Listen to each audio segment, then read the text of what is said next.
Hi, I'm Janet Raptis, Quantum Creatrix and Divine Feminine Channel. And I am here today to talk with you about something that has really bugged the F out of me ever since I first learned about it. And this is the story of Pandora, which you will see has some very interesting parallels to that of Eve. So, before I begin, I want you to stick around because I'm going to share a powerful tool to help reshape your experience at the end of this video.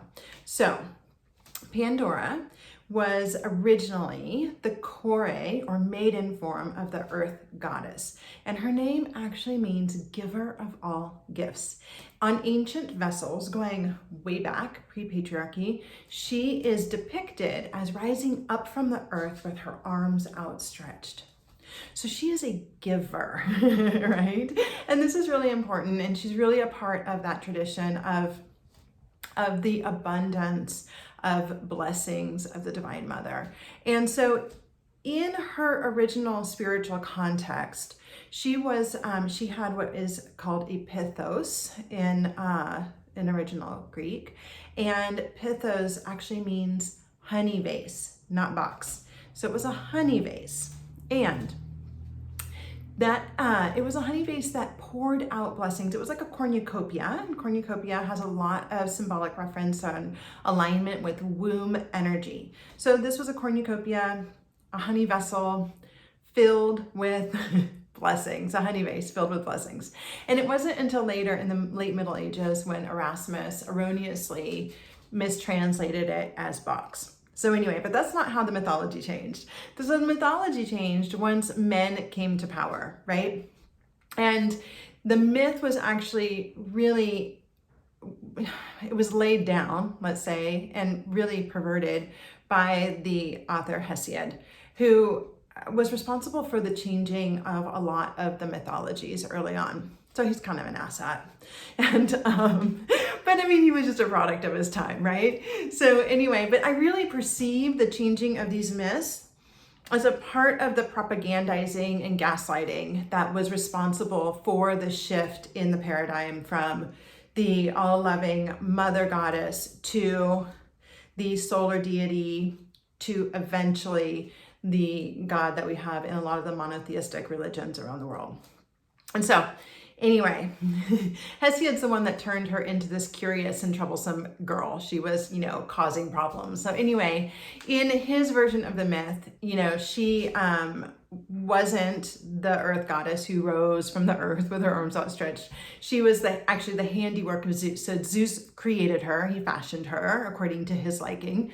And at one point, Zeus became upset with the people on earth because he felt like the people on earth had offended him, and his poor little ego was hurt.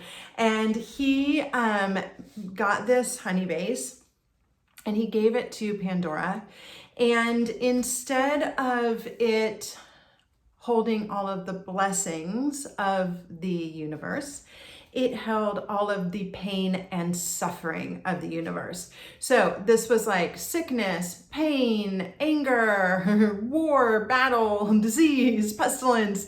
It was like all the negative stuff. And he gave it to her, and he told her to take it down to earth, and he told her not to open it. But he knew she would open it.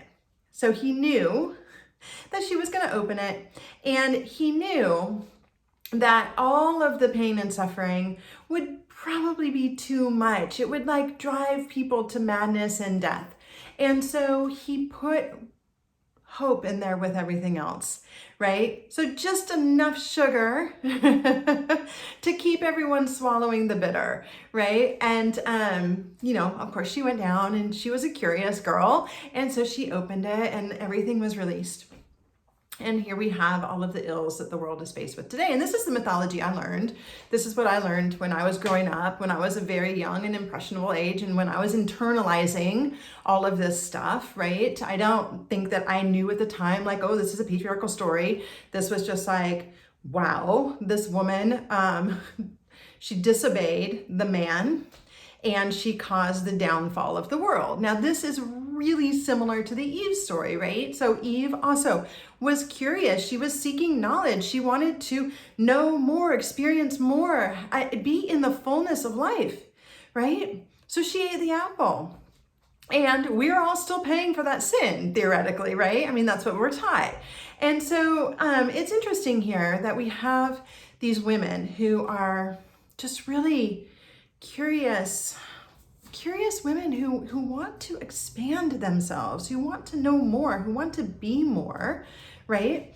And as a result of it, not only do they suffer, but all of civilization suffers. So this is some really intense messaging that we as women have received, right? And men too. Men have received this message too. I mean, it impacts all of us, and it keeps us trapped. All of these stories that have become a part of the collective consciousness keep us trapped in these beliefs and behaviors and limitations that are really, really difficult to overcome.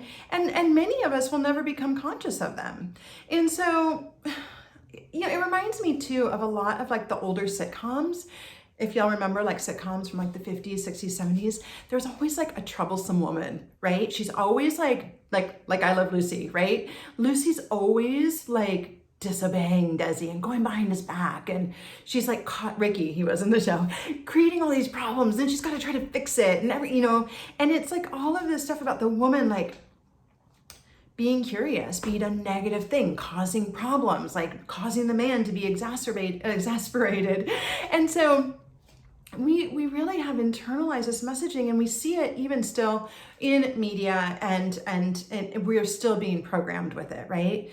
And so it's important, I think, for us as women to, well, first of all, to have an understanding of this, and then to reclaim that power of curiosity. Like, I know that within me, I have been apprehensive in my curiosity. I have held myself back from fully developing or fully going after things that I want. I have felt like there's this innate operating system that's like, you're gonna get in trouble, you're gonna hurt other people, this is gonna be a bad thing if you do this, you can't shine that bright, you can't stretch yourself, you can't go after that thing, or for a lot of people, it's a position or get the project or whatever. Like, we hold ourselves back a lot because of this fear of harming others.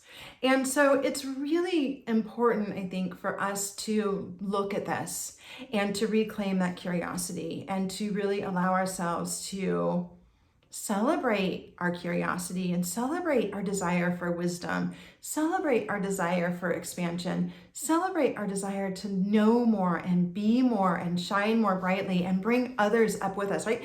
To have our arms outstretched and to hold ourselves up and to hold up others that are on this journey with us. And so I have a little exercise that I think is really supportive and can be really, really powerful for tapping into what your personal story is with this, and then reshaping it, right? So I think in healing, we often need to first recognize what the limiting beliefs and what the patterns that are holding us back are.